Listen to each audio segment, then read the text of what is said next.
I'm BKP, and you're watching Good Morning from the Office. At the bottom of our screen, it says Chief at FetcherNews.com. If you want to be a part of today's conversation, and get involved with the many things we have to go over, send me an email at chief@FetcherNews.com. Again, BKP, Good Morning from the Office. You are not going to want to miss this. Yes, this stack is full. Went to a Blue Ridge City Council meeting. Wow. I tell you what, you know what? I've had to buy tickets to a circus. That one was free of charge. Blue Ridge City Council meeting. You're going to want to stay for this entire show. You're going to want to call people up. You want to get them on the line, tell them to watch on their computer, plug their phone into their car while you're going to work. Again, BKP, Good Morning from the Office. Get involved with our conversation this morning. Chief at FetcherNews.com. Hey, if you're just getting up and getting your day started and you didn't get that night's sleep, the rest that you needed to get through this day, go see my friends. They want to see you over there because they're going to help you out at Mattress Overstock. Mattress Overstock. That's next to Walmart and LJ. Go see Gary, Richard, or Rhonda the Mattress Lady for the best mattress at the best price. They truly want to help you sleep better. So I'm trying to figure out where to get started. I've been in here for several hours looking at everything on what do we start with first. If you were at the Blue Ridge City Council meeting last night, that's a show in itself. They put on a 2.5-hour show. Didn't even take a break. That thing got wild. Even had to be calmed down by the authorities there. So you're going to want to stay for that segment. We're going to have at 7:20 this morning. We're going to have Nydia Tisdale on. You know, every day we've been talking about citizen journalism, and we've been talking about citizen journalism every day. And it's Fetch Your News. So Nydia Tisdale is going to come on this morning at Citizen Journalist at 7:20 and help explain citizen journalism. She has been doing that for years, taking her camera around, filming meetings, public meetings, whatever, wherever she can get her camera in, she'll set it up. And you may know her from what was known to be Pumpkingate. Some called it Pumpkingate, where she was removed from Burt's Pumpkin Farm back during the election primary season. So again, where do we start? Well, let's start by telling you that I'm not going to start. How about this? I'm not going to start telling you about Brian Williams like every newscast. Every newscast you turn on this morning will be about Brian Williams. You know what? The heck with the guy that can't sit and tell the public the truth, calling it news. Let's get with the real stuff that's going on out there that we've got to cover this morning. We've got a lot of sports and pickings. You got a special called meeting we want to talk about down there in a minute. First case, the first confirmed case of measles in Georgia. That came out February 9th. It's the first confirmed case of measles in Georgia. An infant recently traveled from overseas. This came from the Georgia Department of Public Health. Georgia Department of Public Health is confirming the state's first reported case of measles since 2012. The infected infant arrived in Atlanta from outside of the country, U.S., and is being cared for at Eggleston at Children's Healthcare in Atlanta. So that's the first case of measles. You're hearing about that. You're hearing about vaccinations. A lot of discussion. Go to FetcherNews.com and go down in our news section on Fanning Gilmer Pickens, and you will see the first case of measles in Georgia, and you can read that whole entire article if you've been following that nationwide. We want to give you that. Also, here's something we got to spend some time on. All right, and I'm opening up with this more for a reason. We've got to spend time on the FCC. Now, I was having lunch. If you like what I'm doing this morning, if you don't like what I'm doing this morning, it's the freedom of being able to do it. The internet should be free. If you like to go on the internet, whatever the case may be, it should be free. Now, we've talked about this many times. I've talked with friends at different times. Usually the government does things and we don't pay attention to it until it actually trickles all the way down and it hits you at home. Okay? A lot of people didn't pay attention to Obamacare. Now it's hitting them at home. The FCC, now I have this statement, they're trying to the president is making an attempt to take over the internet and the freedom. Now this was released February 6th. The statement of the FCC commissioner, and I can't pronounce the gentleman's name, on President Obama's plan to regulate the internet. Okay. Last night, Chairman Wheeler provided his fellow commissioners with President Obama's 332-page plan to regulate the internet. I am disappointed that the plan will not be released publicly. The FCC should be as open and transparent as the internet itself and post the entire document on the website. Instead, it looks like the FCC will have to pass the president's plan before the American people will be able to find out what's really in it.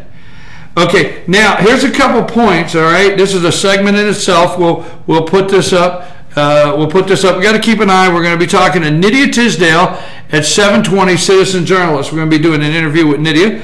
But first, President Obama's plan marks a monumental shift towards government control of the internet. Second, President Obama's plan to regulate the internet will increase consumers' monthly broadband bills.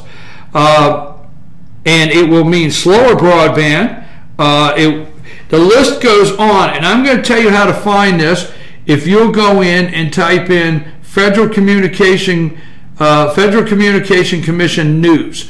All right. Now, when I first got this, I was at lunch with a friend, and it's not that I did not trust it. They brought this up to me and said, "Hey, are you looking at what the president is trying to do behind closed doors?"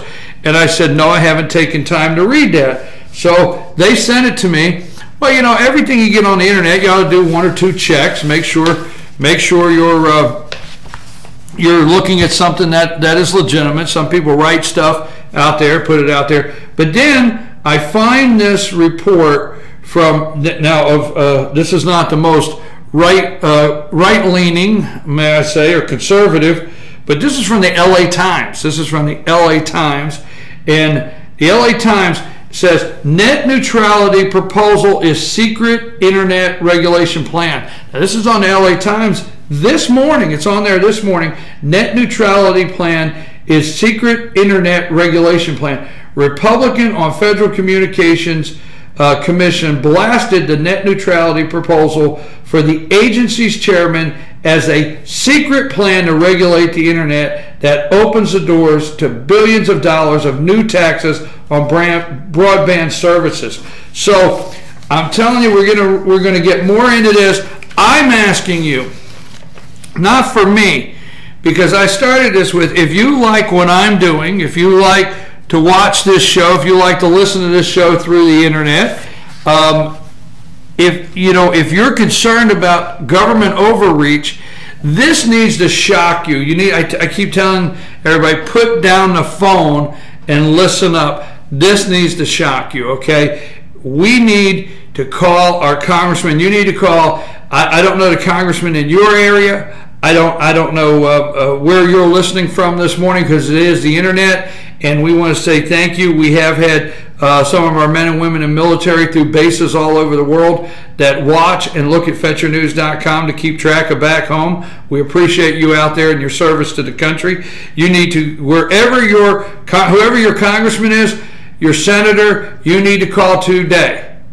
Not tomorrow, today. They plan to pass this week. The FCC plans to take this 322-page bill, or not bill, it's not a bill, it's not public.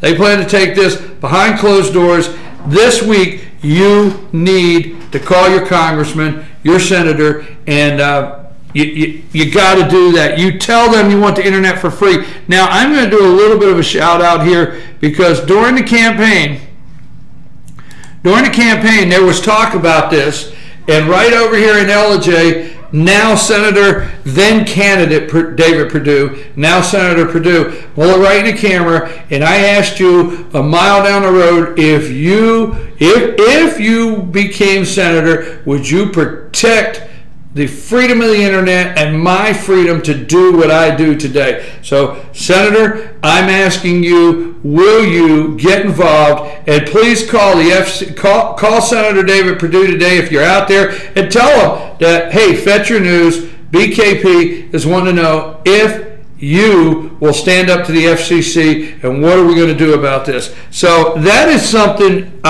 came to my attention that I had to get on. Like I said, you need to call and tell people, get onto this show today. We do these in segments. We put them online. Later in the day, we cut them up so you can go listen to the interviews in different segments. As soon as we're done with the show, we always go as soon as we're done with the show and upload it if you don't get a chance to listen to the entire show. We want to give a shout out real quick. It's Valentine's Day coming up, guys and girls. It's Valentine's Day, and Clock Tower Gifts and Boutique located in Jasper has Valentine's Day covered. Guys, you can pick out the perfect gift for someone special. Pandora, Waxing Poetic, and much more. Also find them on Facebook for all of their other deals and contests and things they got going on. Hey, so guys, look, Valentine's Day is coming up, and you can get what you need over at Clock Tower Gifts and Boutique, located in Jasper, has your Valentine's Day covered. Got to keep an eye on the phone this morning because we have Nydia Tisdale, citizen journalist, calling in at 7:20. Remember, we ask you every day if you're attending your city council member. Oh my gosh, I don't believe I just said it. Yes, I attended Blue Ridge City Council. I'll probably say that several times a day. Now, you're going to want to stay to the end of the show. You're going to want to call.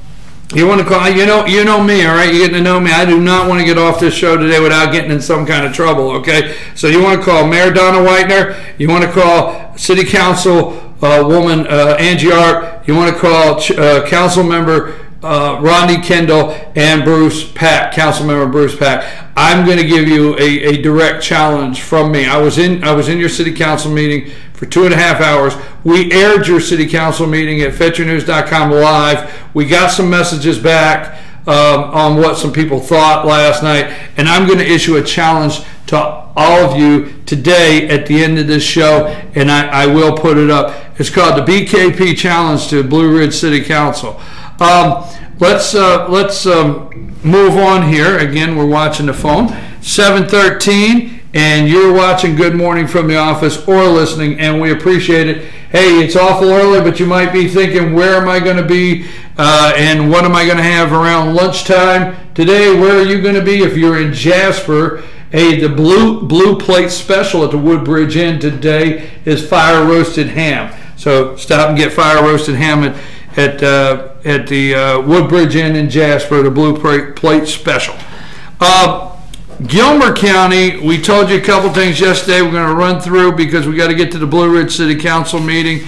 That's a segment in itself. I know you're so tired of me hearing me say that, but I don't think I've been to a council meeting like that. Blue Ridge, Gilmer BOC workshop is Thursday. Your Gilmer BOC workshop is Thursday at 1 o'clock in the Commissioner's Conference Room. The regular meeting is 6 p.m. upstairs in the courthouse, Gilmer Courthouse Jury Room. So that's Thursday at 1 o'clock workshop, 6 p.m. regular meeting for Gilmer, and the agenda and everything is on FetcherNews.com. Your BOE regular meeting is this Thursday. Board of Education regular meeting is this Thursday at 5:30. We told you yesterday that Google has told the Board of Education, Gilmer County Schools, that they will archive 10 years of email at no cost, free for open records. So we told you that yesterday. Bobcat Wrestlers, you guys are headed down to Macon this weekend. Coach Snyder says you guys are going to bring home your 15th state title, so we want to wish you well on that. Also, we told you, and we want to just reference the transportation bill, Trina Pinland at the Board of Education workshop said that $390,000 could be lost if the transportation bill goes through in its current form. And one other thing while we're on the transportation, yesterday we did an interview with Fannin County Superintendent of Schools. Yesterday we did an interview with Fannin County Superintendent of Schools, Mark Hinson. So we did that yesterday, and if you want to see that, it's on FetcherNews.com. Go there, check out our interview we did with Superintendent of Schools of Fannin County, Mark Hinson. We discussed special elections on SPLOST. If you're out there and you don't quite understand eSPLOST, you have one in Gilmer and Fannin County, and you're wanting to know, hey, what is it about? What do they use the money for? And why should I vote for it or not vote for it? That's your decision out there. But Mark Hinson may help you clear that up, or may give you information about transportation and eSPLOST election. That's on FetcherNews.com. That's about a 25-minute interview. We also let you know in Gilmer yesterday that Mr. Jeff Dunn, former hospital CEO, was arrested on allegedly $1 million of embezzlement of about $1 million. My word, embezzlement of $1 million of misappropriating funds at the North Georgia Medical Center. He is being held on a $50,000 bond at this time over at the Gilmer Detention Center, but again, allegedly innocent until proven guilty, so we'll be following that case. Gilmer County Lady Bobcats, you guys will be playing Friday night over in Southeast Whitfield, playing Friday night over there. We'll give you a shout out. Follow us. If you're not getting your score, soccer started. Soccer out there, if you're not getting your scores or your schedule on FetcherNews.com, hey, send it to LT@FetcherNews.com, LT@FetcherNews.com. Get us all of your scores, highlights, whatever you want to put up there, or your schedule for sports. On game nights, follow us on Team. Follow us at Fetcher News. That's Twitter, Fetcher News, and Team, hashtag Team FYN Sports. Okay? So, hey, go to our Facebook page. Check out our Dog of the Day. Every morning, we sometime throughout the morning, we put up a Dog of the Day. Go check that out. If you're up in Blue Ridge today, stop by Blue Ridge Ace Hardware, Amish Furniture. Blue Ridge Ace Hardware, and check out their Amish Furniture. Okay, now, while we're waiting on Miss Tisdale to call in about 3 minutes, Pickens County, let me tell you real quick out there, you want to get the word out. In Pickens County, you have Board of Commissioners has a special called meeting today at 2 o'clock. You have an executive session. First, let me give you a shout out on telling us what it's for, okay? I talked to you about agendas out there. We want your agendas, and we want to know what you're doing in these meetings. The public deserves the right to know. So, a called executive session for Pickens County Board of Commissioners will be held on Wednesday, February 11th at 2 p.m. at the Administrative Office Building on Church Street. The purpose of the session is interviewing applicants for the position of Director of Public Works. So that's it. That is an executive session to interview applicants for the position of Director of Public Works. That is Pickens County Board of Commissioners, 2 o'clock today. I'm looking around here for your Board of Education meeting in Pickens County. Your Board of Education meeting is Thursday at 6:30, and that is at your Pickens County Board Conference Center, and that is again Thursday at 6:30. Go to your Park and Rec website in Pickens County. It's time to sign up for baseball, softball, and t-ball. Just reminding you out there, you want to get that done before the month ends, so there's no late fee. The sign-ups are going on now. Always check your chamber membership, Chamber of Commerce, local Chamber of Commerce, for things going on in your area. Yesterday, I want you to go to FetcherNews.com and check out, yesterday we visited Tate Elementary School. So yesterday we visited Tate Elementary School and third grade writing challenge. Now we're going to probably pick that back up after we get this call, but we visited Tate Elementary School third grade writing challenge over there, and go to Pickens County, FetchYourNews.com. Check it out. That's what I really enjoy to do, is we like to challenge creative writing for our third graders. We got pictures, video, a lot of fun, and a lot of sponsors help us out to support the teachers in creative writing in the third grade. Also, go to FetchYourNews.com, Pickens County, and check out Fun at Pickens Library in their community section. Fun at Pickens Library in the community section. So go check that out at FetchYourNews.com. We're expecting Nydia Tisdale to call any minute, citizen journalist, and we're going to interview her. So you want to stay tuned for that. She was Bart's Pumpkin Farm, became a pretty big story. Cummings City Council became a big story with State Attorney General Sam Owens involved. So she's had several things going on. We're going to get with her in a minute when she calls in. This morning we're going to look at R.J. Casey, our guy on the ground there in sports. For Pickens. Go to FetchYourNews.com, Pickens County, and check out sports. RJ told us that, we're going to interrupt for this call from Nydia Tisdale. So if you're out there, we're going to take this call from Nydia Tisdale. Good morning, Ms. Tisdale. Can you hear me? Good morning, Brian Pritchard. Yes, I'm doing well, and how are you this morning? Good morning. I'm doing great. I want to thank you for coming on with us. We do a morning show called Good Morning from the Office. We're actually doing it live, and we do it at 7 o'clock every morning live. But as soon as we're done with our interview today, we will cut this segment and put it online so we can share it with everybody.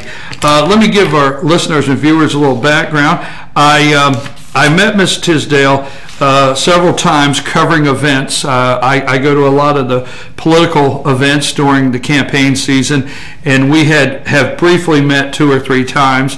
And the last time we met, I actually wrote a story, and it went national, state, and Ms. Tisdale since then has actually been doing a lot of panel discussions on citizen journalism, and that is what you identify yourself as, a citizen journalist. Am I correct, Ms. Tisdale?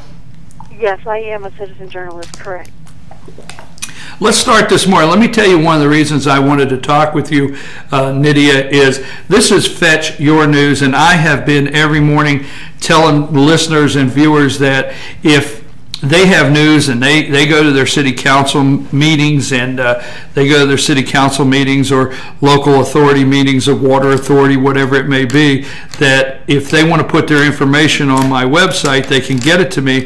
And then I just got to thinking, maybe I'm not really clear on what citizen journalism is, so I thought maybe you might tell us, what is citizen journalism? How did you get started? What were your interests that got you started? And some of the equipment you have, and just tell us a little background on it. Well, social media created the opportunity for citizen journalism, and that's online news. It's called new news, new media, where one doesn't need a printing press to be part of the fourth branch of government, which is the media, the press. And I attend open and public meetings with a video camera, and I film the proceedings, and then I post them on YouTube, and I link to them on my website, which is called aboutforsyth.com for Forsyth County, Georgia. And then I also post links on my Twitter feed, which is at Nydia Tisdale, and also on a Facebook page called aboutforsyth.com as well. And so anyone can pick up a camera or a tape recorder or just pen and paper and write about the goings-on around them, and it doesn't necessarily have to be government. Citizen journalism covers just about everything now, and anyone can do this if you have an interest. And so it's an equal opportunity for all. I started attending meetings because I was involved in a zoning matter in a local government, and when I saw a lot of things that were not being done properly, I started taking notes and started writing about it. And then I started taking a tape recorder to meetings because one particular public official was verbally attacking me because of the the facts I was uncovering and reporting upon, and so I took that as a way to protect myself, and that evolved into a video camera and filming the meetings and posting them online for others to see and others to learn. You said you went you went and on a zoning matter, and as you were on the zoning matter, you started seeing other things going on, and you just said uncovering things. Now, can you tell us what meetings, and I know these have been highlighted in the media, and you've done several national interviews and state interviews, and when you started bringing in your video camera, where were you? Name the city if you don't mind. You started bringing in your video camera, setting it up. Tell our viewers a little bit of what happened and where you were at. At which particular meeting? I'm sorry. When you started video meetings, and if I remember right, and I want you to share it. When you started going into video and meetings, you were told you were not allowed to do that. I mean, could you tell us a little bit about what you encountered when you started citizen journalism? Certainly. Well, I film in several different venues, different jurisdictions, and so some governments have been very open to my camera, and Forsyth County was actually quite accommodating to my camera, and the county attorney there actually teaches sunshine law across the state. His name is Ken Gerard, and the other places I filmed are in the city of Roswell, the city of Atlanta, just various different events of public interest. There was one particular meeting which took place on the day that the open meetings law was updated, and that was on April 17th, 2012, and I went to the city of Cumming. And it was the first time I'd ever been to a city council meeting in City Hall. First time I'd ever actually even set foot in City Hall. And so I walk into the meeting and set up my tripod and my camera towards the back of the room and start filming. Well, the mayor there, who has been in office in over 40 years now, he objected to my video recording. And he struck the gavel and he instructed the chief of police to remove my camera from the auditorium and announce that we don't allow filming here inside of City Hall unless it's for a specific reason. And I objected and explained that I was exercising my right as a citizen to record the meeting, and he flatly denied that and said it's not up for discussion, remove the camera, and the chief of police grabbed my tripod and my arm, and then the deputy chief also grabbed my other arm, and they flanked me and physically removed me from that meeting. And I left the room, the council chambers, and packed up my camera, regained my resolve, and then returned to the meeting and started recording with my still camera. It's a smaller camera, but it actually does take moving shots, and so I figured out where that button was, and I switched it to take moving video, and the deputy chief of police approached me and said, "You're not allowed to do that," and so I stopped. So twice I was barred from recording that meeting. And I filed a complaint with the Attorney General of Georgia, Sam Olens, that night as soon as I got home and unloaded my video and put it online. And within 2 days, the city of Cumming had a letter from the state Attorney General's office wanting to know what happened at that meeting. And they offer a mediation program between citizens and local government. If you have a complaint regarding an open meeting or an open record that you're trying to obtain from government and they are not forthcoming, you can go to the Attorney General's office. They have a site on their website to report complaints. And so I did just that, and they were not able to mediate a solution, which was to voluntarily pay a fine and apologize, and they were not willing to do that, and they went to court, and it was resolved in August of 2014, and the Attorney General was awarded $12,000 in fines plus attorney's fees, which will be over six figures, and that amount remains to be determined. However, I believe the city of Cumming has appealed that ruling. I likewise filed a lawsuit against the city of Cumming, the mayor, the chief of police, and the deputy chief of police for violating my constitutional right of free speech. And that case is still pending in federal court. We're preparing for trial now. And it's almost been 3 years since that event took place. What was most unusual about the rewrite of the Sunshine Law, the update, is that it took effect upon signature. When Governor Nathan Deal signed the bill, it took effect immediately, and that was the same day within hours of that meeting at Cumming City Hall. Well, let me ask you a question. That has created quite a firestorm in the media and discussion in open meetings. Would you describe to our viewers and listeners that are interested in citizen journalism? Now, you don't actually write; you just do video. Is that correct? Well, previously I did write articles, and the video taping and editing and posting online, just all of that process of producing a Nydia is what I call them, Nydia's videos. And I've got close to 700 videos on my YouTube channel now, all about open government events and things of public interest. So I write very little now just because I don't have the time. I enjoy writing, and I quite miss writing. I'll just write the details, the date, time, and place, and maybe include the agenda for that meeting. So my writing has streamlined considerably. Now, what about for any? And I want to bring this up because I know some of the things I've followed, some of your work. What about some criticism that maybe you do get out there because you do go with your video camera to many different meetings? Are you affiliated with any political parties at all?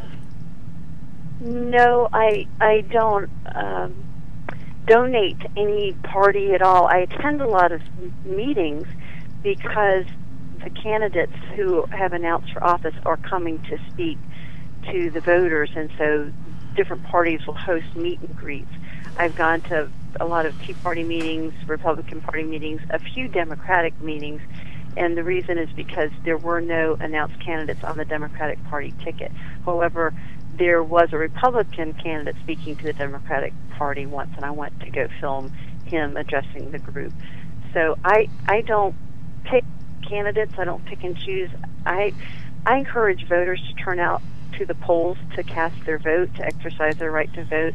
I feel I don't know enough about the candidates to recommend one over another, and people aren't particularly interested in my opinion on that anyway, if I had one. And so I'm going to find out myself because I'm undecided.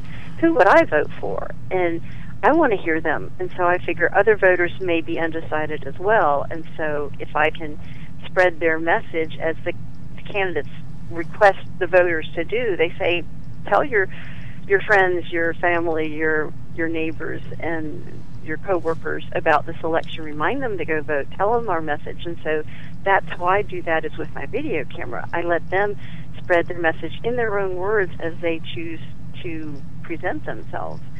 So I don't try to manipulate in any way their message. I want to give it to them, to the voters, unfiltered, exactly how they choose to present themselves. So that's where I'm a little different from mainstream media, where they'll get a short snippet, and I understand their stories can only be maybe 2 or 3 minutes long on the air. If I have a 3-hour meeting, I'll post the entire 3-hour meeting, and then I may have a trailer or a particular topic that's of interest, and I might excerpt that portion of it. But I'll link to the full-length event as well, so you have options and you can see everything. And I'll often index my videos according to the topics or the speakers or the agenda, so one can easily find that topic in a lengthy meeting, and that's on the YouTube description. Nydia, let me ask you just a couple questions in what time we have left. Now, you've done several open records requests, and I'm going to tell you, I don't say get shocked, but I get caught off guard of how many people don't realize the information belongs to the public, and that these meetings are public.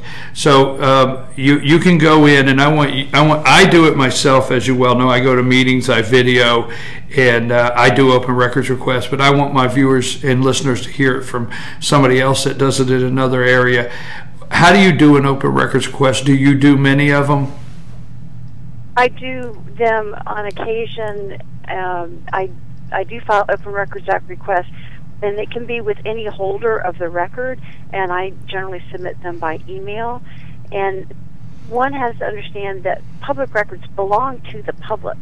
You have a right to know what your public officials are reading and writing while they're conducting the business of the public.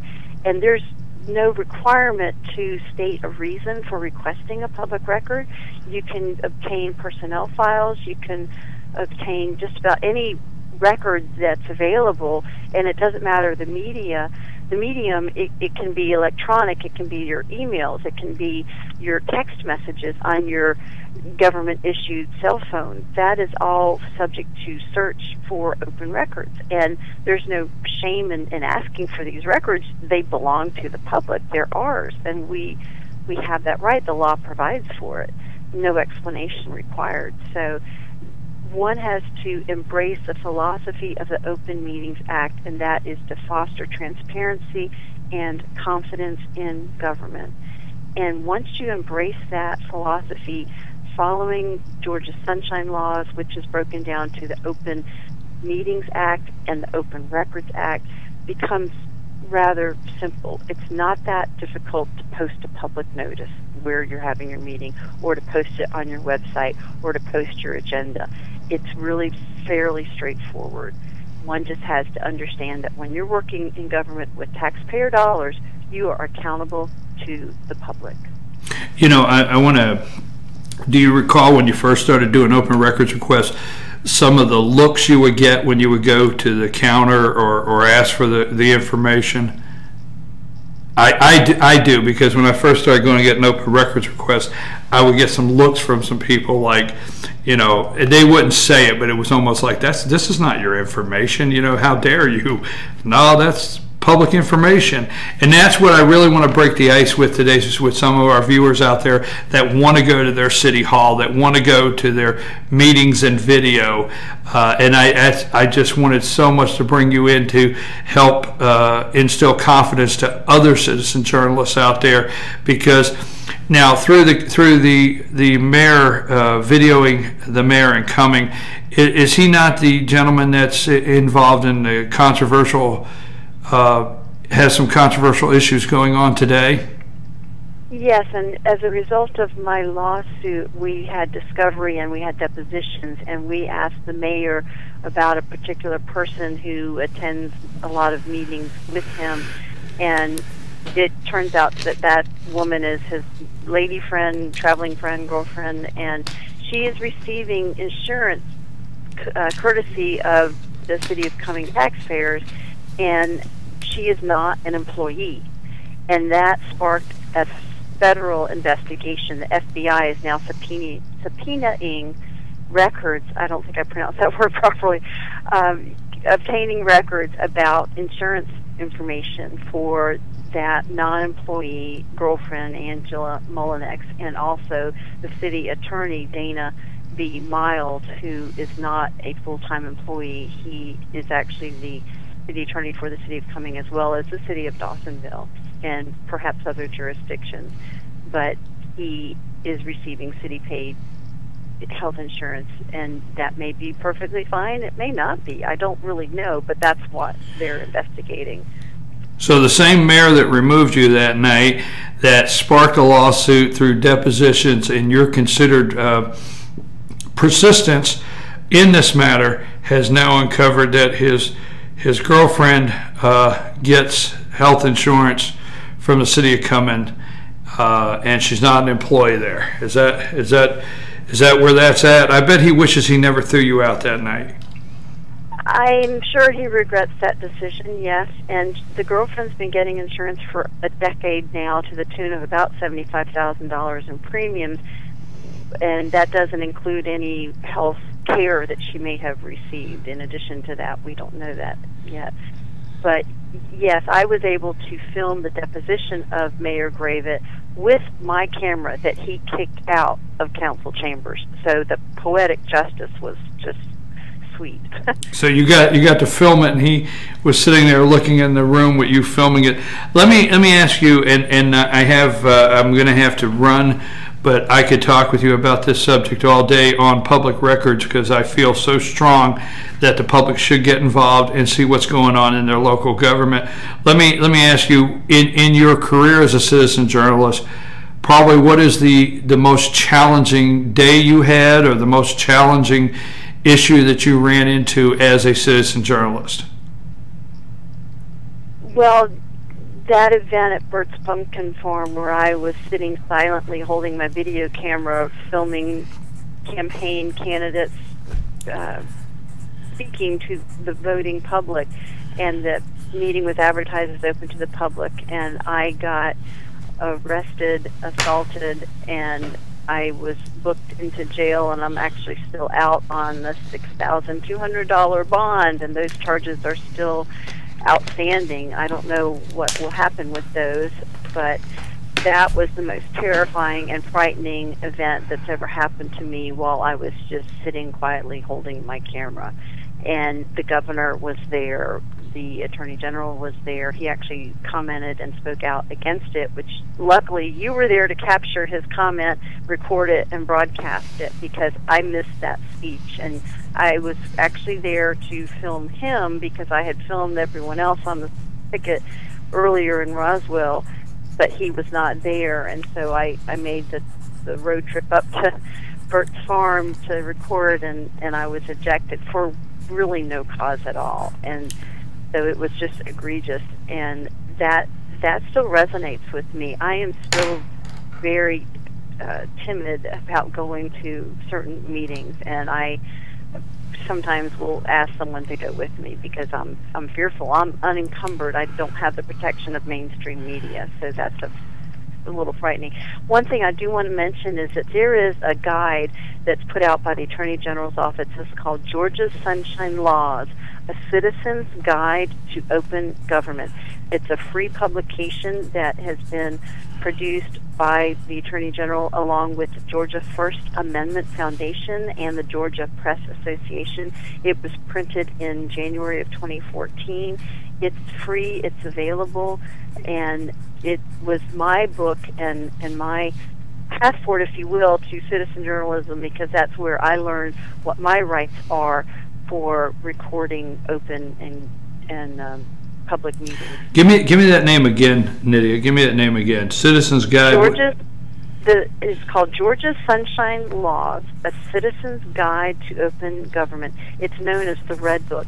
It's also available online on the Attorney General's site, and it's also on my blog, and I've also tweeted it and put it on Facebook.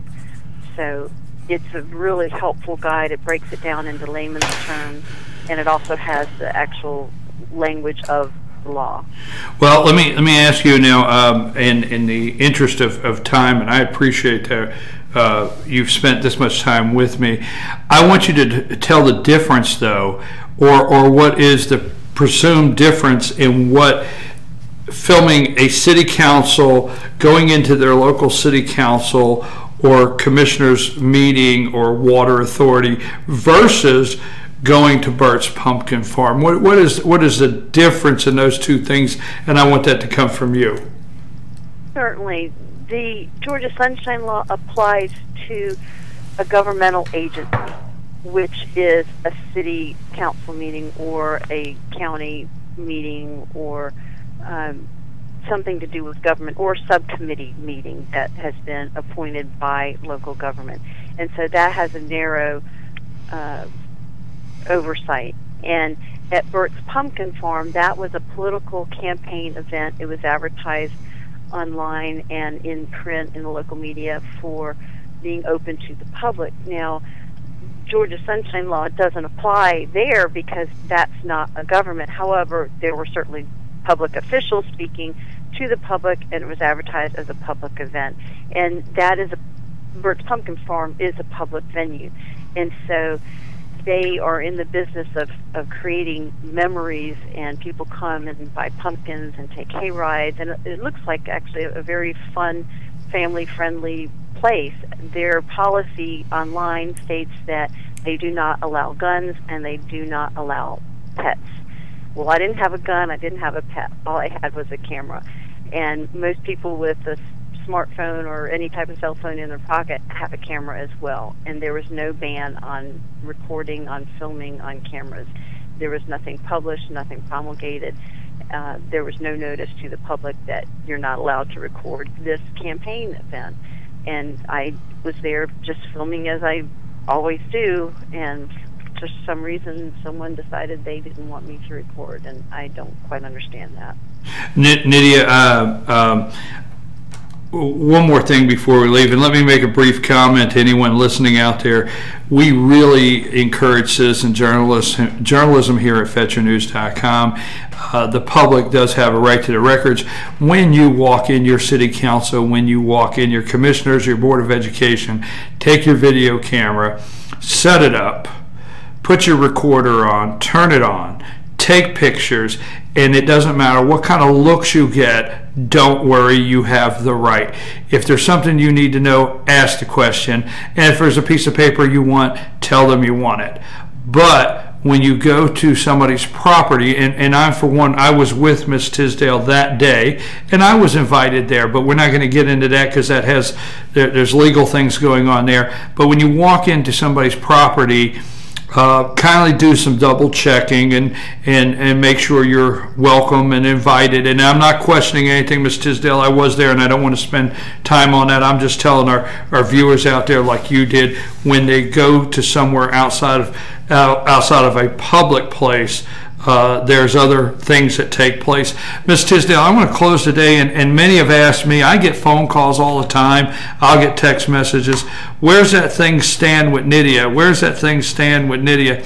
And because I wrote that article that day, they questioned me. So has it never went to the grand jury over in Dawson, the Burt's Pumpkin Farm situation? Has that never gone to the grand jury?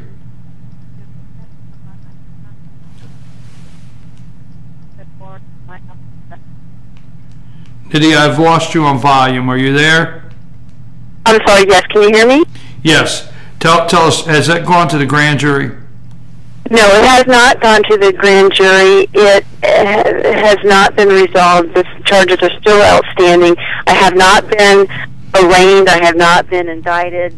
So I don't know where the charges stand. Nothing has happened to my knowledge. I was told I would get a notice in the mail of a court date, and nothing has yet arrived. Okay, so it's just still open. You're not aware of anything right now. So you're still on a bond, and you've not heard anything from the grand jury, and no court case at this time.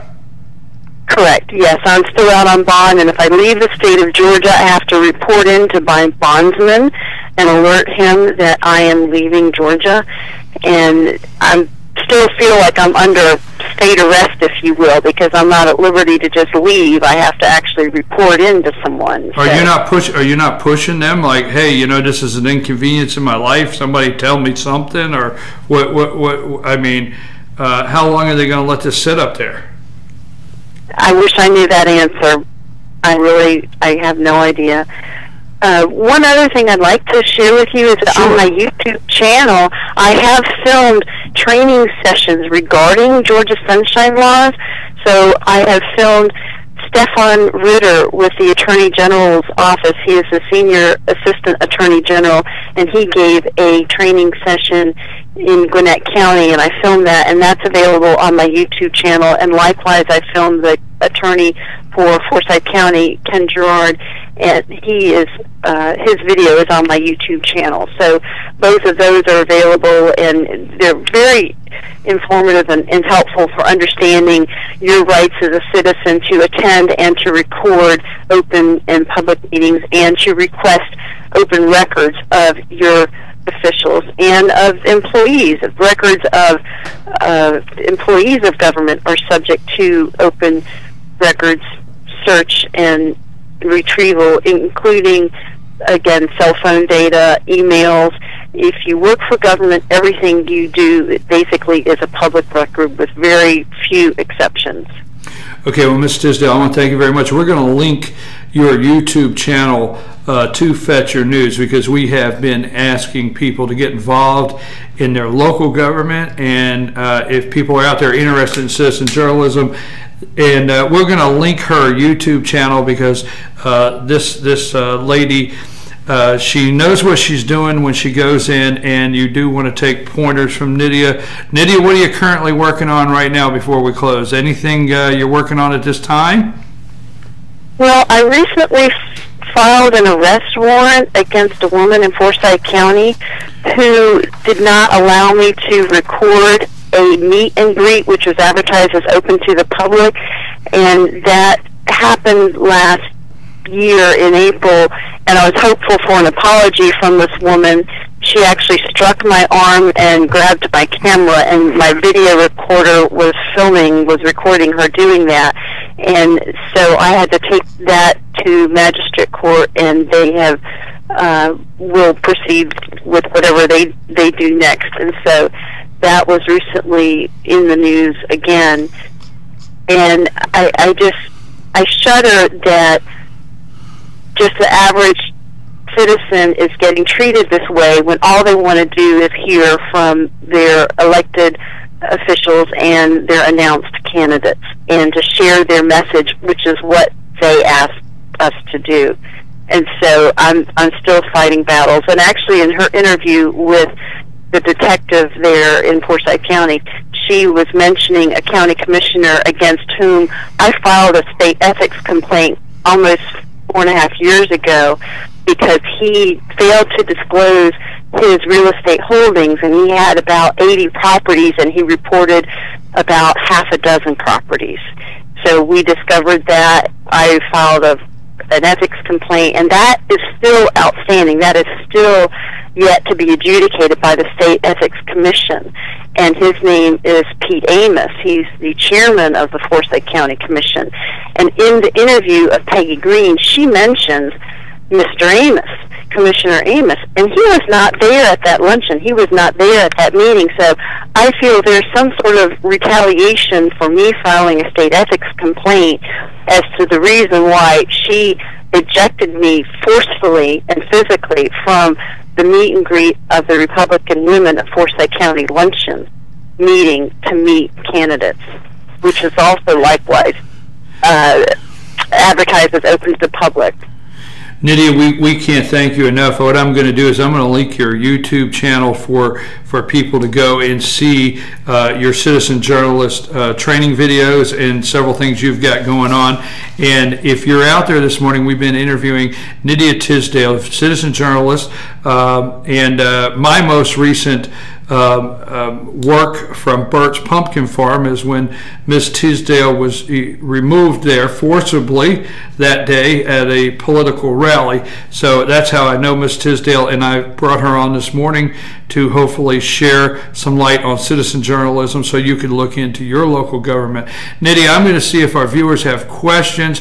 I'm going to get back to you. I'll be in touch, and I'll get back to you and try to maybe plan something here in the near future to ask a couple more questions and highlight a couple more things that you're working on. Thank you very much for talking to me. Thank you very much, Mr. Pritchard. I enjoyed being on your show. Oh, I always enjoy talking to you, and we'll be in touch soon. Thank you, Nydia. Have a nice day. Hey, that was Nydia Tisdale, video citizen journalist. I apologize. I got a message about the volume was low, so I apologize on that. I think maybe I had accidentally turned it down a little on the phone, so I hope you were able to hear that segment. Cummings Mayor, I bet he wishes, the Cummings City Mayor, I bet he wishes that night he would never remove that video camera. Okay, we got to get moving because I'm so sorry, but that was a great segment. I already had it planned with her, so I didn't want to cancel that. But if you've been waiting for Blue Ridge City Council, let's get to it. Let's get to it quickly. Here, you've waited so long. But let me say something real quick for one of our sponsors. Go tell our sponsors, please go tell them that you heard their name on Good Morning from the Office with BKP, FetcherNews.com, for one of the best hair care salons in North Georgia. Go to Magic Touch Beauty Salon, located in Clock Tower 3 on Maddox Drive in LJ. Open 6 days a week from 8 to 6. Go to Magic Touch for Matrix and other must-have products for the special touch you need for great health care. Remember, go to Magic Touch for that special touch. They can be reached at 706-635-5325, 706-635-5325. Check them out, okay? Magic Touch.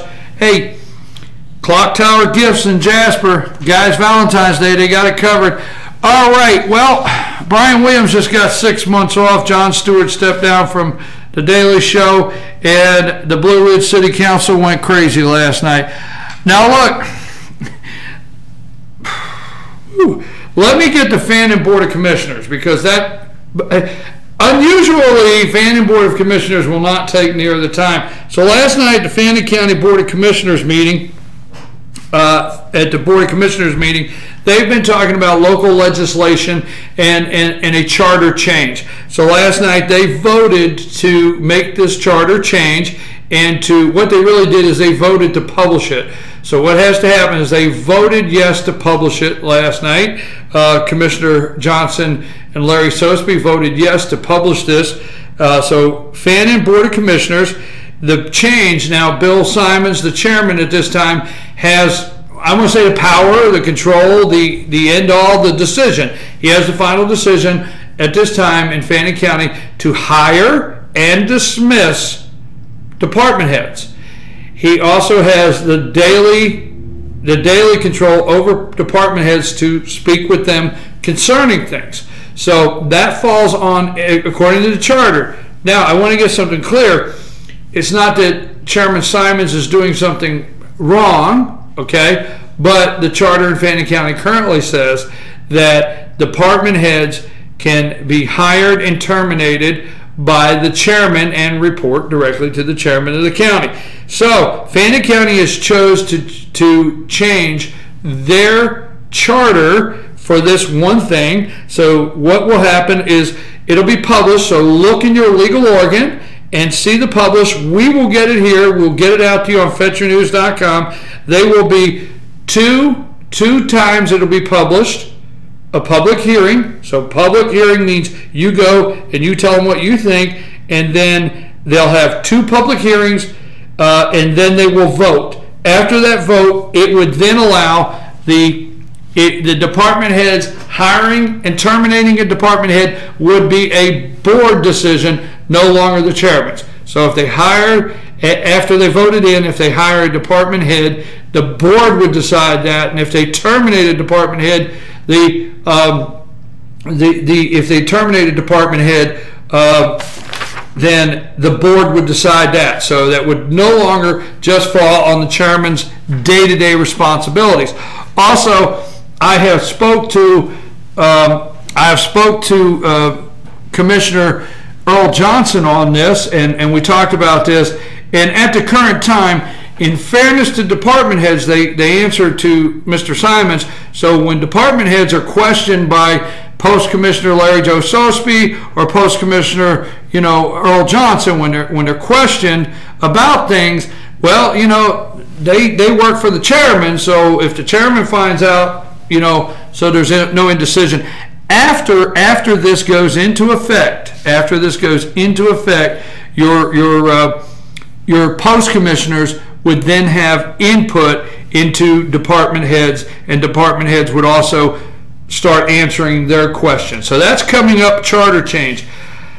I have told you about Blue Ridge City Council. We're going to get to it because it's going to be a segment in its own. And if you've been waiting all this time, we appreciate it. You're watching Good Morning from the Office. I'm BKP. If we do not have your sports scores, highlights, send those to lt@FetcherNews.com. Follow us at Fetcher News on Twitter. Last night, the Blue Ridge City Council, they didn't vote down because it never got a second, a DDA. Okay, that's a Downtown Development Authority. That got shot down.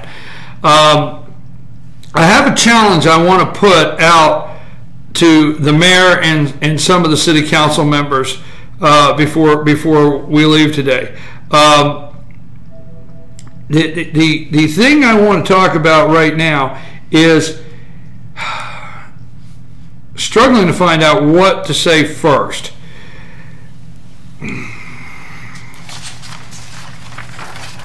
Okay, Steve Oyer, let me put a little disclaimer if you're listening or watching. Everything I'm about to tell you, everything I'm about to say, every name I'm about to use was broadcast live on FetcherNews.com. We did it live last night. We videoed it live last night. It will be on air to see. So every name I use, it was there. Now, you know, the Jack Morton, he got up and he did a brief speech on the DDA and doing gateways to the city. Now, the city of Blue Ridge wants to do gateways to the city because of the people don't know where downtown is, and they don't want people to travel to Murphy to the new casino and miss downtown Blue Ridge. That's just some of the things that's been brought up. So Mr. Morton gets up last night and does a mini presentation on a gateway to the city and paving the streets and what a downtown development authority could do. After that, Jan Eaton and family got up, and I'm reading from the agenda. Jan Eaton and her family got up. I think it was her sister. I don't want to get anything wrong here. And Miss Eaton talked about, and she was on the agenda, she talked about being a lifelong resident of Blue Ridge, and a lifelong resident of Blue Ridge, and she was very upset about something that she said had been posted on Facebook about one of her family members. And I don't want to go into detail because it really got personal, and no disrespect to Miss Eaton, but she was very upset, and she addressed the council about being upset, but it seemed to be more about Jan Eaton being upset with Steve Oyer. Okay? Hey, it's on video. So Steve Oyer is sitting on the front row, and Jan Eaton is at the podium, and Miss Eaton, all due respect, it was a personal thing, and she was upset, and by every right, maybe she probably by every right had a reason to be upset, but the mayor could not figure out, Mayor Whitener could not figure out what it had to do with city council business. So that was the first round of what in the world's going on here. Okay, and so Miss Eaton got to the point of what it was doing with city council business, and I always respect citizens getting up and approaching people in public. So that went next. Then they picked the zoning board appeals appointments. They had those, and Angela Powell, your new city council. This gets much better. Your new City Council Zoning Board of Appeals appointments, Angela Powell and Ralph Gardner. So they were appointed, they were voted in last night. Then they talked about stray cats. Okay, got a stray cat problem. Then they talked about Life Force. I'm not going to go into that. Then they talked about event funding events throughout the year. Okay. Now you're going to like this. You're going to like this when we get done. You got to stay with this.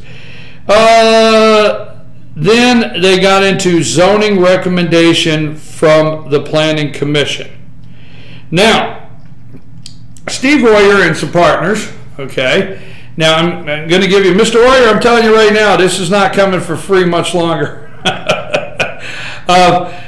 Mr. Steve Oyer is the owner, and the reason I bring this up, he's the owner, I think him and his wife are the owners of the Black Sheep Restaurant in Blue Ridge.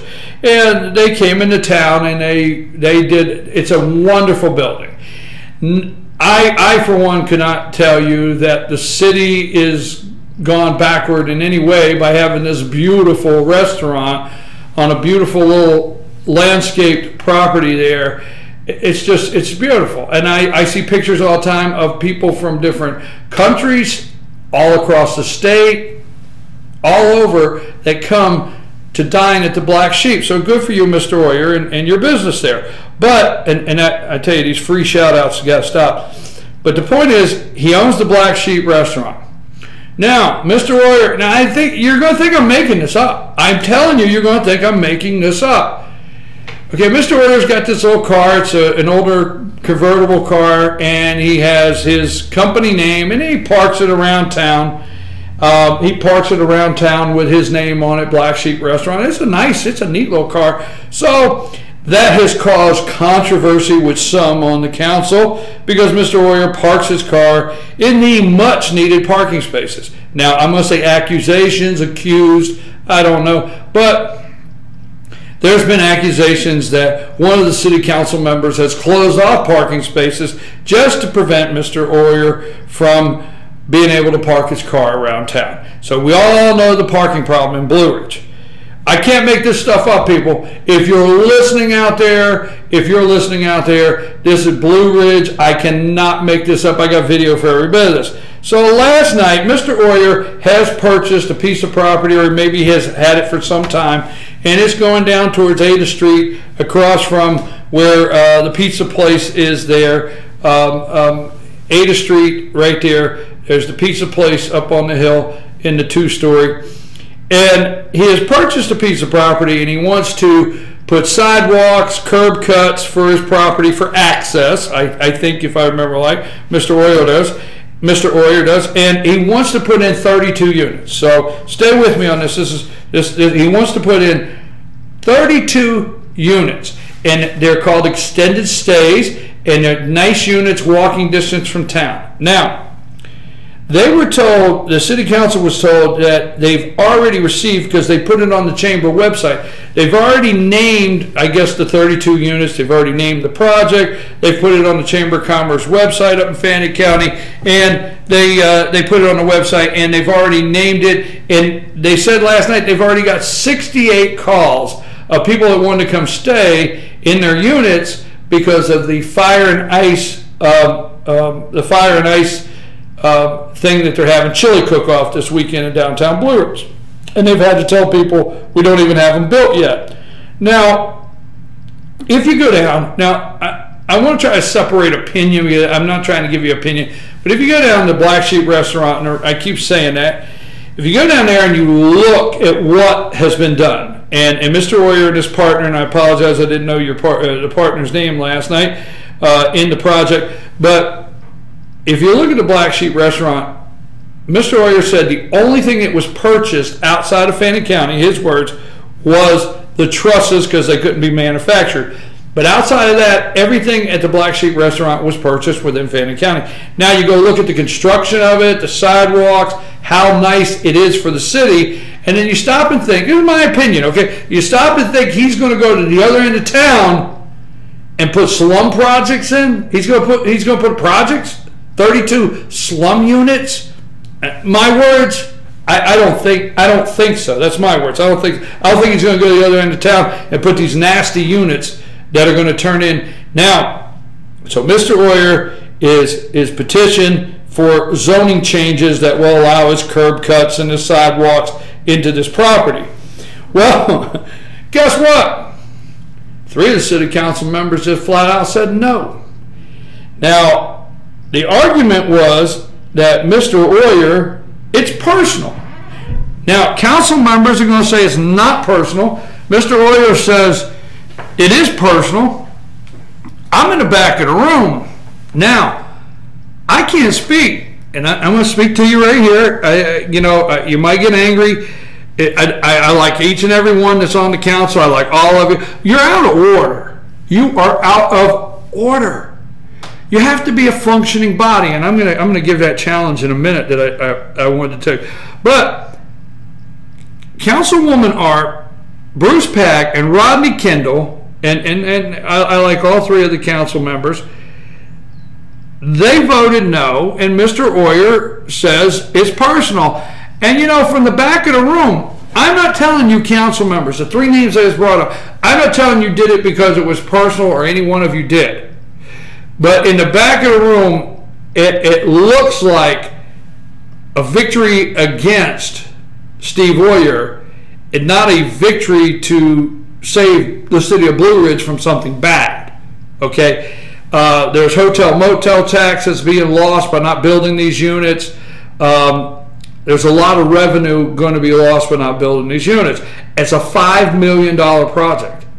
A $5 million project. Now, Mr. Oyer, he questioned all of them, and I'm going to get my notes because you got to understand this thing went out off the rails, and Mr. Oyer said, now who voted no to the project? Rodney Kendall voted no. Bruce Pack voted no, and Angie Arp voted no to the project, the zoning change, okay? Mr. Oyer stood up, and he told them, okay, we're going to court. We're going to court. Now, Council Member Bruce Pack was asked directly. I mean, Steve Oyer's in front, and he is, I say going off, but he's being very firm, and he says, I want to know, because they start saying, Angie Arp and Council Member Pack start saying, well, you know what, Council Member Bruce Pack starts saying, well, we've talked to people. And Bruce Pack says something, it's on the video, he says, I've gone down Ada Street and I've talked to several citizens, and if they build that, you know, one of them said, there's people that said they'd be afraid to have their kids outside. And so anyhow, supposedly, my word, supposedly, you know, they've gone and talked to these citizens that they don't want to have this built. Well, Steve Oyer put him on the spot and told Bruce Pack, it's on the video, told Bruce Pack, hey, start naming these people that told you they don't want this project. Give me some names. Well, you know, Mr. Pack did not share that. Well, I will tell you this, City of Blue Ridge, it looks like you've got a lawsuit coming, okay? Because in a public meeting, let me remind somebody out there that if you were in that room last night, please, if you were in that room last night, let me remind you of something. Now, you might think the last thing you need is for me to go BKP and remind you of things or tell you things. Okay, fine. When they gavel that meeting in, till the time they gavel it to close, you are in a legal, got it? Legal public meeting.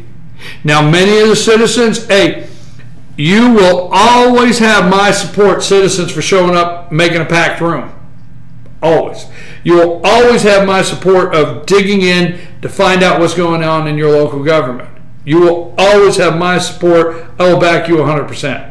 But if you're in that meeting, you need to keep in mind, if you want to speak, from the time they gavel it in to the time they say, can I get a motion to adjourn, you're in a legal meeting. So the comments made by the participants in that meeting, I've had people call me and say, cut me out of that video. I don't want you to put up what I said. I'm going to tell you nicely, don't say it in a public meeting, because you are on record, you're in that window of a legal meeting, okay? So, it was a legal meeting last night, and Mr. Oyer stood up, and he looked Bruce Pack in the eye, and he said, I will sue the city. I don't remember if he said City of Blue Ridge. He said, look for the lawsuit. It's on its way. Look for the lawsuit, okay? So, I'm telling you, there's going to be a lawsuit in the City of Blue Ridge. Steve Oyer is not going to stop on the 32 units. It seems like the council is dysfunctional. That's my words. I'm going to City Council. This is my challenge. I'll get to it in a minute because I'm going to roll it out at one time. 5. I'm going to go with 5. This was a, well, 5 people told me this was a circus last night. 5. At least. I got more. Okay. Now, really, Blue Ridge, do you want people to see these videos? Do you want business owners now? You want business owners or potential business owners to see your business-friendly attitude that you once had? Do you want people to see that when making their decision to locate the Blue Ridge, visit Blue Ridge?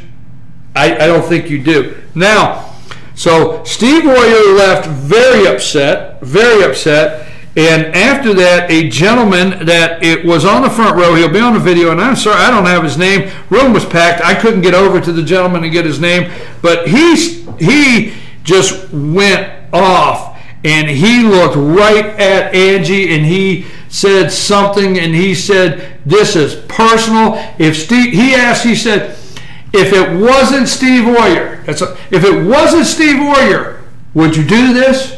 If it wasn't him, Johnny Searcy Chief of Police Johnny Searcy had to come over and tell him to settle down nicely. He didn't get way out of hand, but tell him to settle down, and that no more personal attacks, because he did go right after Miss Arp, Councilwoman Arp, and wanted to know, hey, is this personal? If it wasn't Steve Oyer, would you do it? He had to calm the room down. He had to tell everybody no more personal attacks, and they had to settle down. Now, that is all going to be online, that whole entire thing. What is your decision on the 32 units? They are extended stays. They're not going to be, they can't move in. They can't have an address there. And it's going to be for people to come visit downtown Blue Ridge.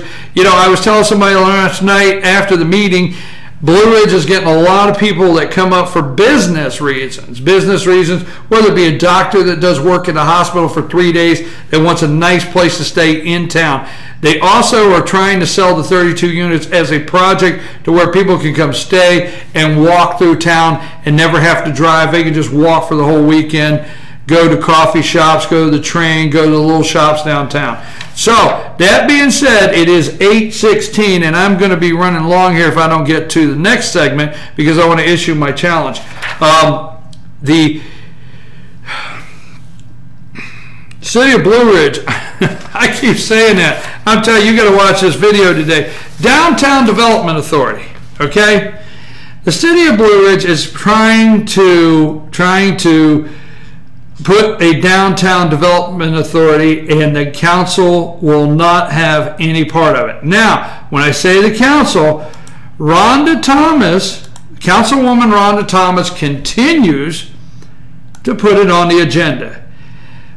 People like Jack Morton continue to try to make a appeal to the council and the public on the upside. Now, a downtown development authority does not bind the city.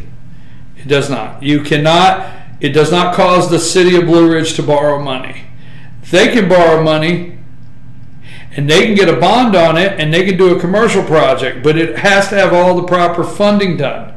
But it does not bind the city. A member of City Council sits on the downtown, an appointed member. So if you have a downtown development authority, okay,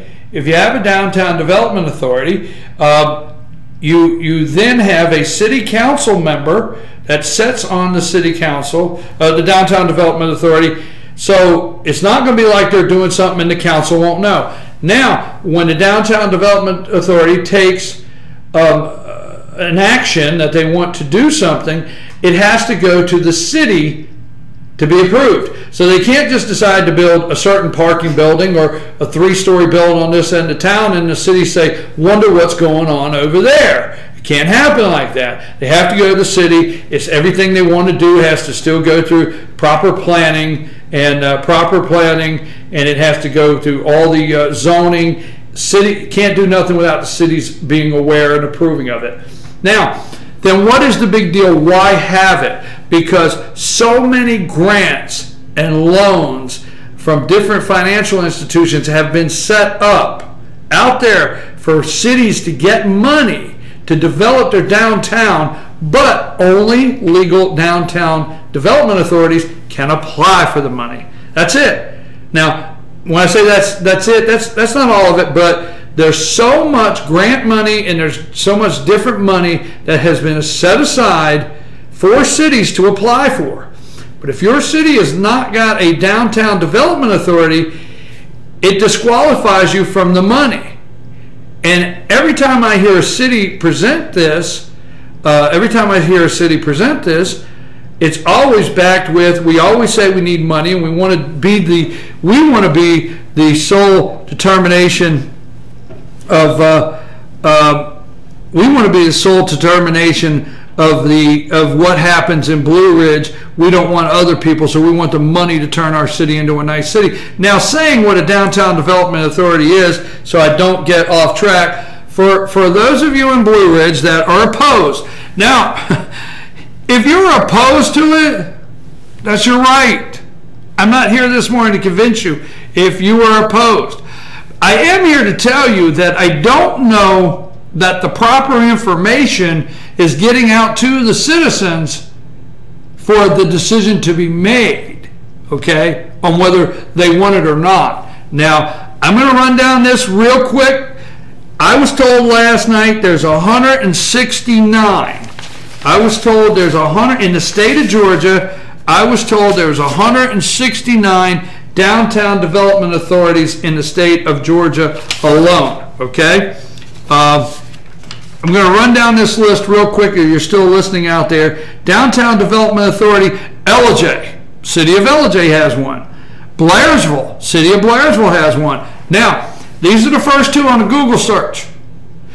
You go do it yourself. Type in Downtown Development Authority this morning at home and see if the first one comes up says Ellijay and the second one comes up and says Blue Ridge. So if you're listening, you can picture this, but if you're watching at home, Ellijay, Blairsville, Blue Ridge in the middle. Now, be careful, Blue Ridge. Be careful of the city of Ellijay. And now, nothing against the city of Ellijay. But be careful, City of Ellijay, City of Blairsville, Downtown Development Authority, nicely persuading some of your businesses to come to their city. Which, yeah, hey, that's free market. But think about it. Second one is Blairsville. Third one is Rome. There's one over that Rome has one. Dahlonega has Downtown Development Authority. Cartersville, Athens, Dalton, Augusta, Decatur, Cartersville again. Here's another. The list goes on. It goes on for pages. There's 169 downtown development authorities in the state of Georgia currently, and that'll be part of my challenge in a minute. So, Downtown Development Authority came up, and it didn't even get a second. It just died. Everybody quiet. And there's money out there to build these gateways to Blue Ridge. There's money out there to do other projects downtown, but you do not qualify without a downtown development authority. I know within my voice or within my you're hearing, and it may sound that I'm supporting it. I'm just trying to say that I don't think the citizens have got clear enough. If they turn it down afterwards, fine. But it just seems like it is a stalemate on the council there. An ice sculptor this weekend, and I'm going to finish with Blue Ridge City Council, and then again I'm going to give my challenge. Blue Ridge City Council, an ice sculptor. So this nice man, I don't know him. Okay, everybody to me is a nice man. This nice man, Caesar. I don't know Caesar's last name. He is in charge of the Downtown Business Association. I apologize for not knowing your last name. He gets up there and he gives a very nice, calm, pleasant presentation on the Businesses Downtown Association and what they're doing. And the upcoming, listen to me, people, I can't make this up. I'm telling you, I can't make this up. You think out there within my voice or watching me, I'm making this up, it's on video. So he gets up there to make a nice, pleasant presentation. I'm sitting in the back of the room. He's sitting there to make a presentation, and he said that this weekend, downtown Blue Ridge, they're having the Fire and Ice Chili Cook-Off. It's getting bigger every year. 5 years they've been doing it now. Food, fun, entertainment, okay? Tax dollars coming in, splost penny, coming, sales tax revenue. So they're going to have that this weekend, and they have, every year, it seems like, every year, the city of Blue Ridge pays, I'm going to say $350. I wrote that down. I'm going to say they pay $350 to have their own ice sculpture done, City of Blue Ridge, because you go down there and they're doing all these ice sculptures. It's awesome and neat to watch. And the City of Blue Ridge has their own done, beautiful, $350, I think it is. And Caesar says to the mayor and the council says, we have noticed that we have not received your check this year for your ice sculptor. We need to know now if you're going to do the sculpture, and if you're not, we need to actually try to sell that one, I guess, to somebody else. And Mayor Whitener says, I approved that check to be done. Now, $350, people. Mayor Whitener says, I approved that ice sculptor and that check to be written. And I'm not going to quote it because I don't want Councilwoman Arp, because it is on video, but Councilwoman Arp just went after her and said you have to stop doing things how you want to do them, and you just can't do anything you want. You're going to have to start doing things correctly. So guess what? Because the mayor, this is what I seen in the back of the room. For all of you who attack me, I'm not taking any sides. I'm in the back of the room just watching, okay? I got no winners and losers, because the mayor says to the Downtown Business Association, I approved to get the ice sculpture for the city of Blue Ridge that we've done every year, and I approved that check, and Miss Arp was not in the loop, I guess not in the loop, and I'm going to put it, she just went right after her, and no ice sculptor, $350. That's how we ended the night. I'm telling you what, that is your city of Blue Ridge. And that might be the strangest report I've ever given. Might be the strangest report, because I tried to figure out last night when I went up there, when I came out there, I tried to figure out what in the world did I just talk about? What in the world did I just see? So I'm going to do one more, and I want you to stay tuned because we've got to close the show. It's 8:26. I'm going to do one more highlight, and please go tell our sponsors that you have heard them here. You're watching Good Morning from the Office. If you want to get involved in the conversation, you want to send me a note, chief@fetchernews.com, and go up to Blue Ridge Ace Hardware, and check out their Amish furniture. And Blue Plate special today at Woodbridge Inn is fire roasted ham. Hey, Valentine's Day is not here yet, so looking for that special Valentine's Day present, birthday gift, or just a right gift for any other special occasion, go to Spa Glisten Inc. That's Spa Glisten Inc. at their new location, 242 Old Highway 5 South, across from Ellington Road, open Tuesday through Saturday, 10 to 6. Get your Valentine's gift today for that special somebody. Go to Spa Glisten for unique gifts and spa treatment. Just give them a call at 706-698-2772. That's 706-698-2772. Spa Glisten, across from Ellington Road there on Old Highway 5. Now, we're going to close this morning with a challenge. And please, we'll clip this out and put it up separately. If you're watching or listening, take a minute, tell people to tune in. They're going to want to pay attention to this. And if you want to tell me, you like my challenge, if you want to tell me you like my challenge in Blue Ridge, go to chief@fetchernews.com. Tell me you like it. If you want to tell me mind my own business, quit coming to the city council meeting, it's none of my business, go to chief@fetchernews.com and tell me, fine, I'll take it anyway. Now, this is my challenge. First of all, Blue Ridge City Council, you're dysfunctional and you're out of order. That's right, you're dysfunctional and out of order. Now, the majority of all the people in the room, all the people in the room, nobody really got so far out of hand. It got a little tense at times, but it don't matter if you're for or opposed. I know there were several questions that were for things, several opposed to things. Everybody had their comments. Okay, this first is to the mayor of Blue Ridge. Get control of your meeting. Your meeting's out of order. Okay. I know what you're going to think out there, that I'm saying to curtail public speaking. Absolutely not. Absolutely not. It's a legal meeting. I tried to tell you earlier. Put Mayor Donna Whitener, put some rules in effect. Put them in now. Okay? If the city council will not back you on putting these rules in effect, make it public. Sit down with every media group, write editorials, do whatever. Get your meetings organized now. There's too much at stake in the city of Blue Ridge. If I was sitting out there last night and I was a business owner, and I was looking to invest in your city last night, okay, let me tell you, city council and mayor, you don't know who might have been in that room last night that quietly walked out, and today you don't know who they are. They could have been a business owner. They could have wanted to invest in Blue Ridge. They could have wanted to open a new restaurant, a new lodging, whatever, and they may have walked out and left because you're going to bump up against businesses that will not come the way things are getting handled.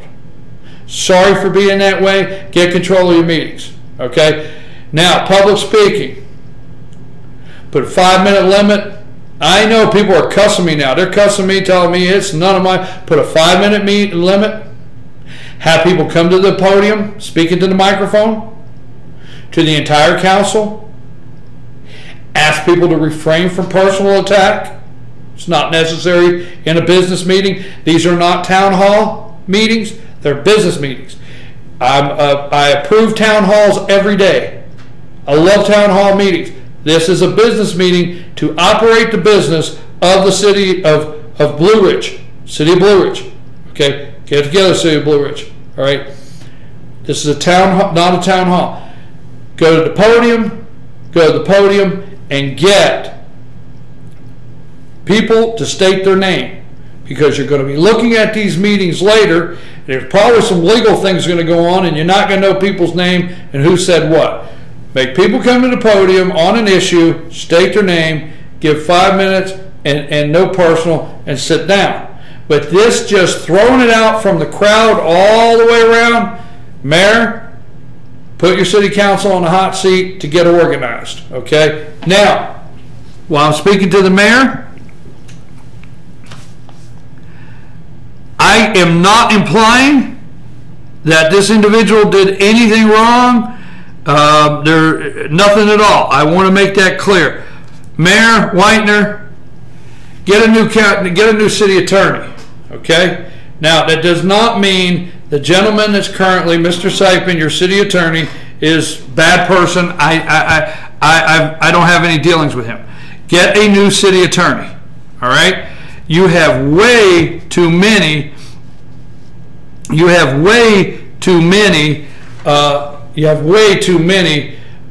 back and forth with the council, city attorney.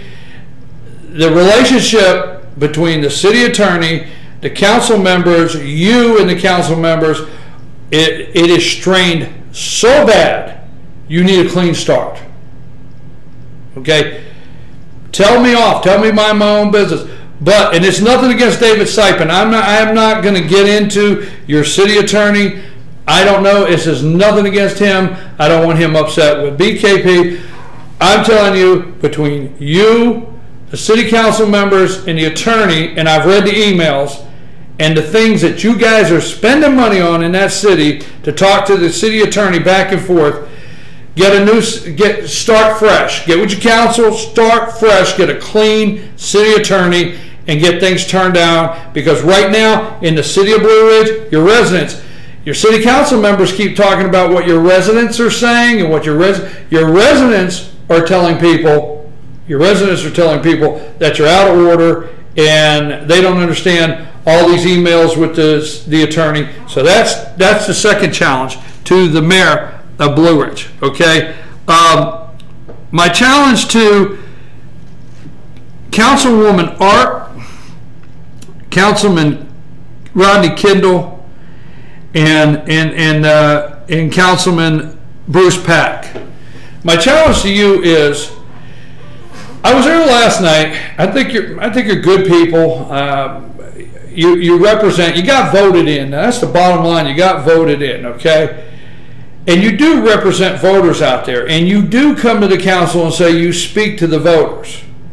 Well, you also owe your voters out there, that the citizens of Blue Ridge, okay, the three of you, what you owe the citizens of Blue Ridge is to do your research, So instead of opposing a downtown development authority, okay, instead of opposing it, because I'm not advocating for one, I would like to, one, foresee your research that you're giving to the citizens that you're making the decision on. I go here in LJ, Blairsville, there's 169. So I'm going to challenge the three of you to come back to the city council and come back to the citizens and say, you know what? I talked to 5 downtown development authorities last week. I asked all 5 what funds they got, what strings were attached. Hey, if there's strings attached and it's a problem for the city, let the city know. Let the citizens know it's a problem, if it is. But come back with some research on a downtown development authority. Come back with research on it. Okay, and I would also ask the three of you, and I'm not advocating because I don't know the guy. If you ask me, I do not know Steve Hoyer. I do not, okay? But the accusation has been made to you, council members. The accusation has been made to you that it's personal, okay? That's the accusation. It's personal. You did not say it was personal. Before the city of Blue Ridge gets into a fight with a business owner in a lawsuit, do some good research on that project and bring it to the citizens. You owe them that. All right. Again, not taking up for anything. Not trying to side. Okay. So, city council members, please do the research. Now, the infighting has to stop. The infighting has to stop. It has to. You are a dysfunctional city council at this time.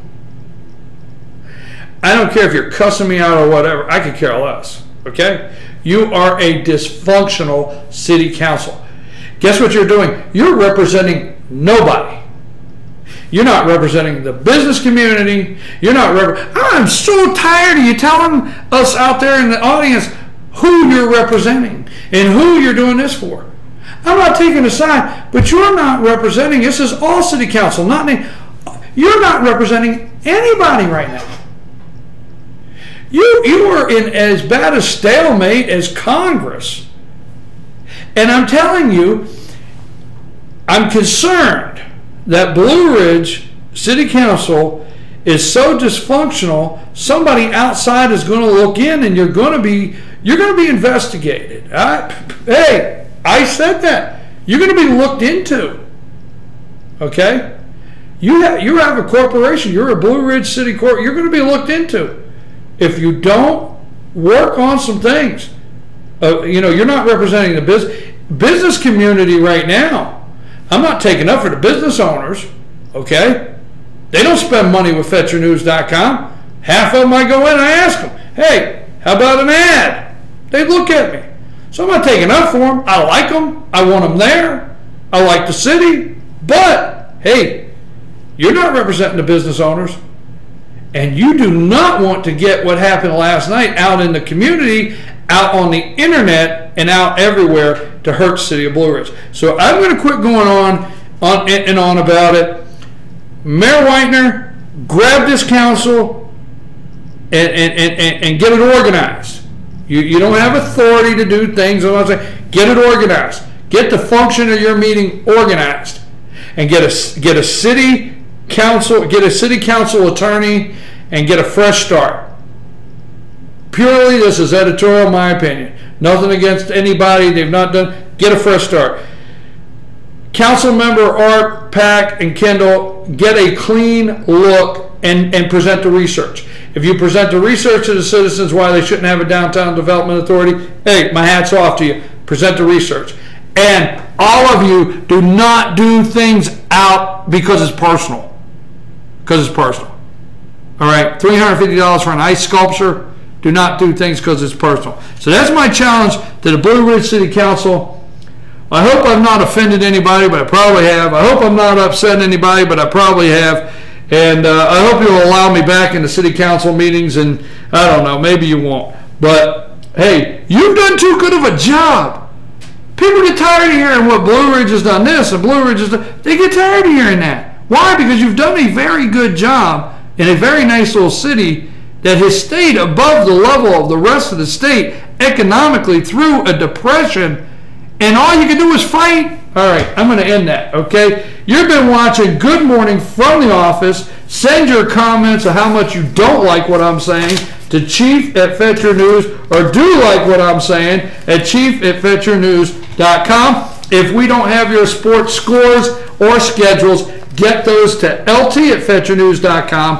And if your school's out there, if you don't have your public calendars and your events listed and anything that happens within your school, send it to us at chief@FetcherNews.com, and we're going to put it on Dragon Corner, Bobcat Corner, and Rebel Corner. So we leave today letting you know Spa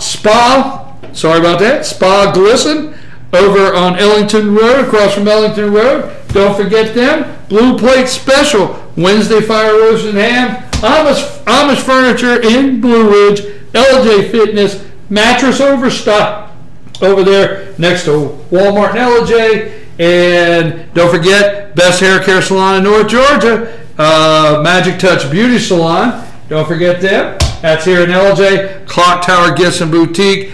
I am out of here. BKP, Good Morning from the office.